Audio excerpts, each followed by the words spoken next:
Libro 3, capítulo 1. La fratria y la curia, la tribu. La familia era la única forma de sociedad conocida. Cada familia tenía sus dioses. La idea religiosa y la sociedad humana debían ir creciendo al mismo tiempo.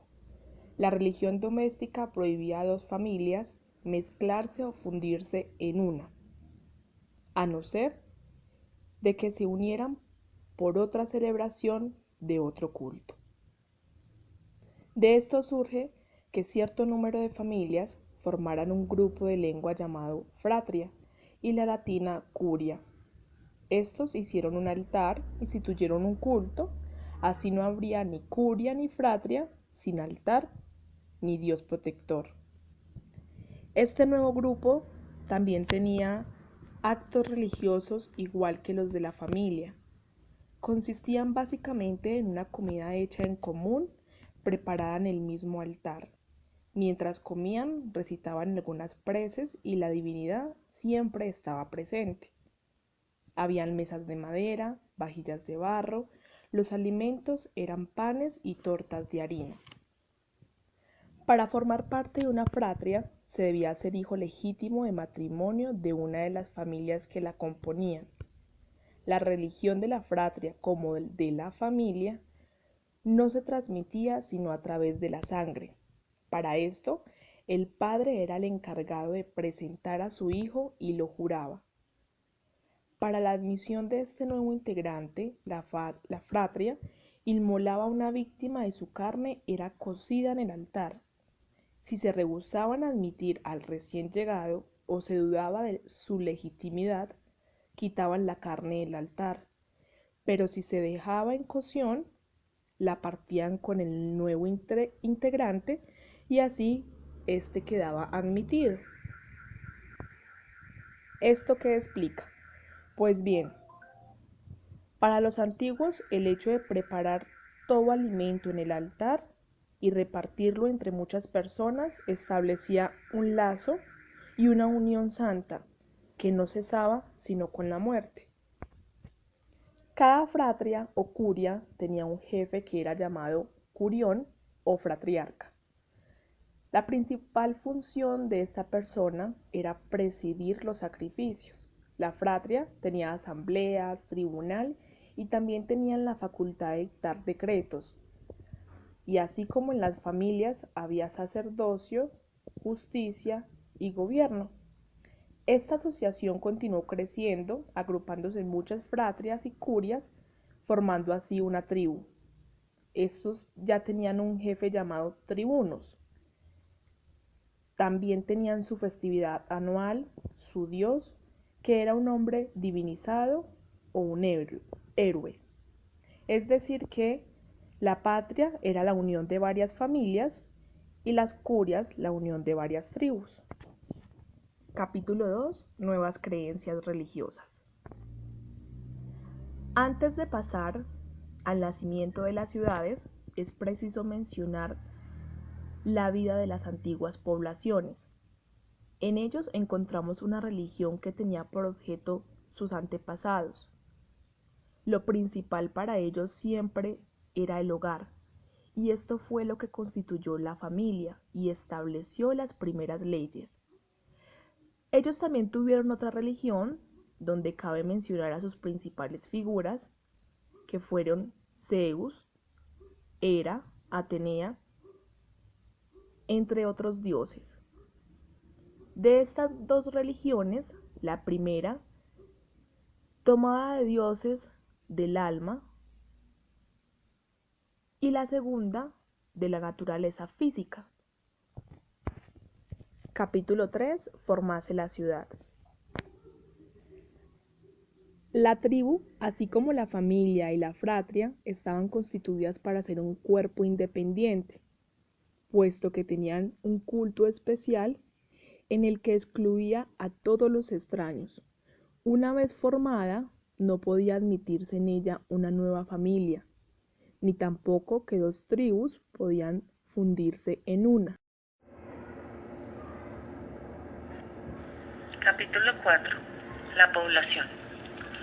Ciudad y urbe no eran palabras sinónimas entre los antiguos.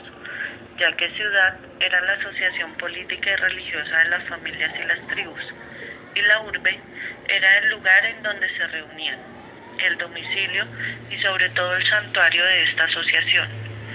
Para escoger el emplazamiento de la nueva ciudad, era una decisión que se le dejaba a los dioses. La religión les prohibía abandonar la tierra donde reposaban divinos antepasados. Según la tradición, las almas de los muertos escapaban 3 veces por año deseosas de volver a la luz. Alrededor de ese hogar es donde se debería elevar la urbe.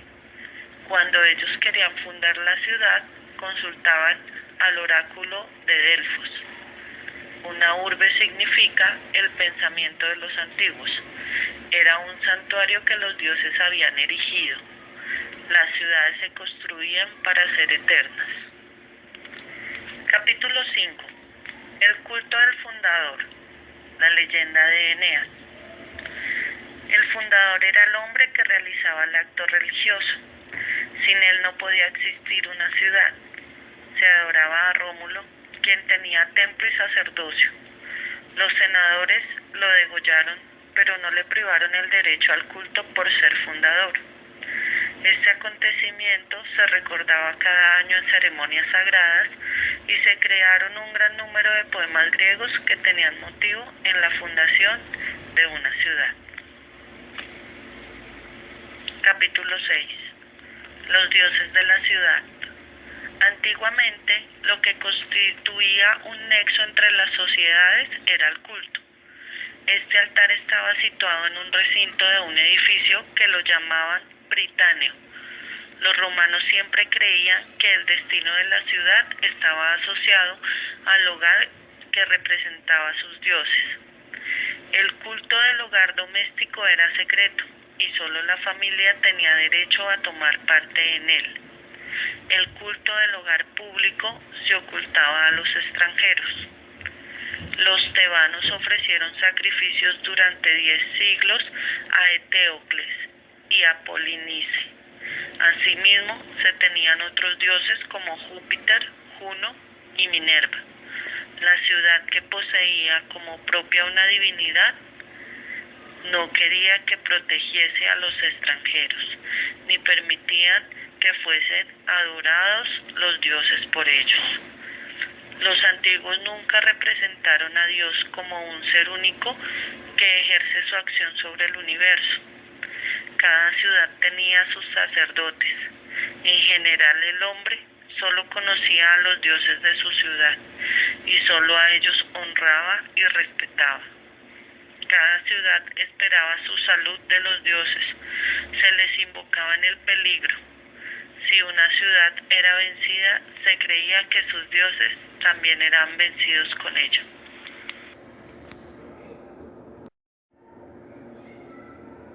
Capítulo 7. Religión de la ciudad. Este está dividido en 3 partes. El primero hablaba de banquetes públicos, el cual era una ceremonia principal de culto doméstico llamado sacrificio. Se daba en la ciudad por todos los ciudadanos y en honor de las divinidades protectoras. También se decía que en Grecia hacía celebraciones creyendo que de esto dependía la salud y el bienestar de la ciudad. Según todos estos actos religiosos, la religión prescribía a que todos los días hubiera una comida sagrada. Y la religión decía que en todos, ya que se practicaban ceremonias de carácter religioso. Segunda parte, las fiestas y el calendario. En este decía que el hombre honraba a sus dioses por hechos de fiestas y actos de sentimientos religiosos.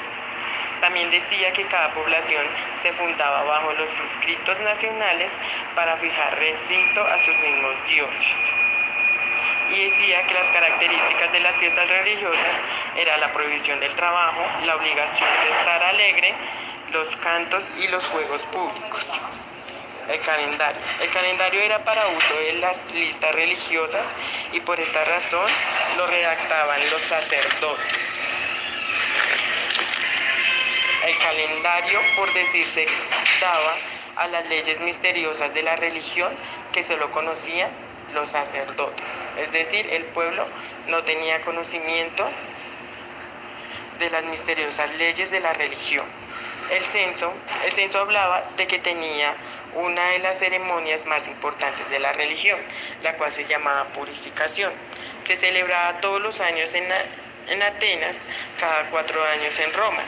El fin era de borrar las faltas cometidas por los ciudadanos al culto. Capítulo octavo.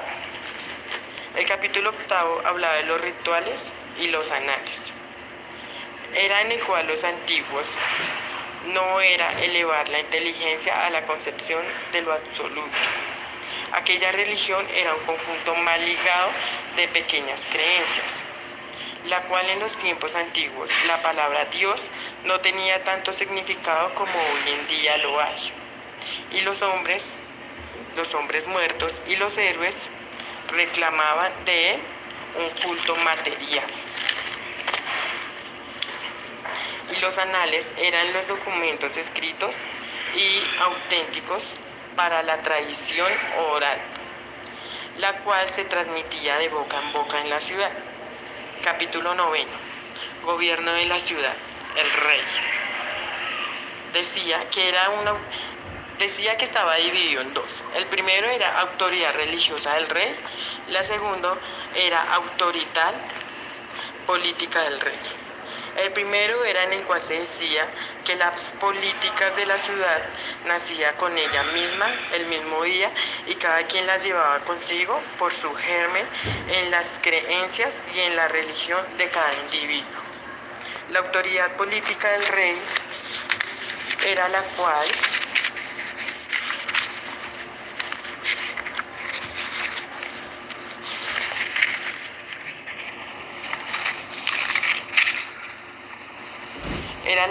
así como en la familia, la autoridad, el sacerdote y el padre obtenían un título de jefe de culto doméstico, y el cual era al mismo tiempo el juez y el señor. El gran sacerdote de la ciudad también era un gran jefe político. Esto da fin a los 3 capítulos de mi presentación. Capítulo 10. El magistrado. El magistrado fue quien reemplazó al rey. Fue como él un sacerdote y al mismo tiempo un jefe político. En Roma, el primer acto del cónsul era celebrar un sacrificio en donde se llevaban animales a la plaza pública.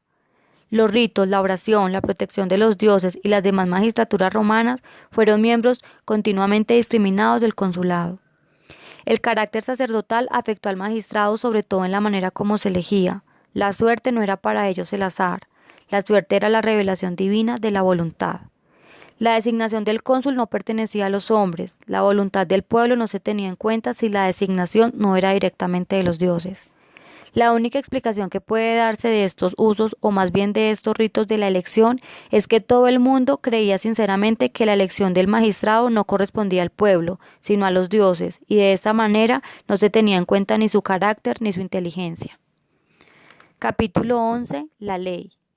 Entre los griegos y los romanos, como entre los indios, la ley fue al principio una parte de la religión, siendo los antiguos códigos una colección de ritos. En Roma era claro que no se podía ser buen pontífice si se desconocía del derecho, ni conocer el derecho si no se sabía de la religión. Por espacio de mucho tiempo los pontífices fueron los únicos jurisconsultos, porque como no había casi ningún acto de la vida que no estuviese relacionado con la religión, resultaba que casi todo se hallaba sujeto a las decisiones de los sacerdotes, los cuales eran los únicos competentes en muchos procesos. En Atenas el rey tenía casi las mismas atribuciones judiciales que el pontífice romano. No tuvo el hombre que forzar su conciencia ni decir esto es justo ni esto es injusto, porque no fue así como nació el derecho antiguo. Las leyes fueron durante mucho tiempo una cosa sagrada. De esta manera se entiende el respeto que los antiguos han conservado durante mucho tiempo a sus leyes. Durante largas generaciones las leyes no fueron escritas, se transmitían de padres a hijos, y escritas o no, esas leyes se formulaban siempre en cortas sentencias. Entre los antiguos y sobre todo en Roma, la idea del derecho era inseparable de ciertas palabras sacramentales. La ley no existía para el esclavo y tampoco existía para el extranjero. Capítulo 12. El ciudadano y el extranjero. Se reconocía al ciudadano en que tenía parte en el culto de la ciudad. Cada ciudad exigía que todos sus miembros participaran en las fiestas de su culto. Por el contrario, el extranjero no tenía acceso al culto porque no lo protegían los dioses de la ciudad. Un objeto sagrado, caído momentáneamente en poder de un extranjero, se convertía inmediatamente en profano y solo podía recobrar su carácter religioso mediante una ceremonia expiatoria. Así es como la religión establecía entre el ciudadano y el extranjero una profunda distinción. Nadie podía ser ciudadano en Atenas si lo era en otra ciudad, pues existía una imposibilidad religiosa en ser a la vez miembro de dos ciudades. Al contrario, el extranjero no tenía ninguna parte en la religión y tampoco disfrutaba de ningún derecho. Ni en Atenas ni en Roma podía ser propietario el extranjero. Se podía acoger al extranjero, velar por él, incluso estimularle si era rico, pero para que el extranjero El ciudadano ateniense quiso gobernar a Roma porque tenía mucha fe en los dioses, todo lo que le era sagrado para él. Era tanta su fe que una noche, en oración y repitiendo su nombre, con el deseo de convertirse en dictador, pues se la creyó y amaneció siendo nombrado dictador. Confiado salió de la ciudad sin consultar a sus auspicios, con la idea de terminar la guerra, pero le fue en vano, porque ésta estaba sitiada por etruscos, hacía muchos años atrás.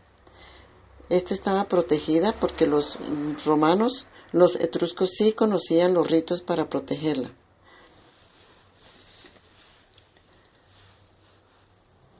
Los atenienses se apoderaron de todos los siracusos y en vista de esto se ha decidido el pueblo por la guerra. No pudo tomar a Siracusa. La ciudad estaba fundada sobre una religión y constituida como una iglesia. La religión que había creado el Estado y el Estado que mantenía la religión se sostenían mutuamente, constituyendo en todo y en todas sus potencias, asociadas y confundidas formaban un poder casi sobrehumano. En Roma el servicio militar era hasta los 50 años, en Atenas hasta los 60 y en Esparta indefinidamente. Su fortuna estaba siempre a disposición del Estado. Ordenaba a las mujeres que les entregaran sus joyas, a los acreedores que les cedieran sus créditos, a los que tenían olivares que entregasen gratuitamente el aceite que tuviesen almacenado. En Lacres prohibía la ley cosas pequeñas, prohibía a los hombres que bebiesen vino puro. En Roma, en Mileto y en Marsella se le prohibía a las mujeres. Esparta arreglaba el peinado de las mujeres. Atenas les prohibía llevar más de 3 vestidos. En Rodas y en Bizancio la ley castigaba a los que se afeitaban. El Estado tenía el derecho de impedir a sus ciudadanos que fuesen deformes y mal hechos, ordenar al padre que tenía algún hijo con tales defectos que lo matase.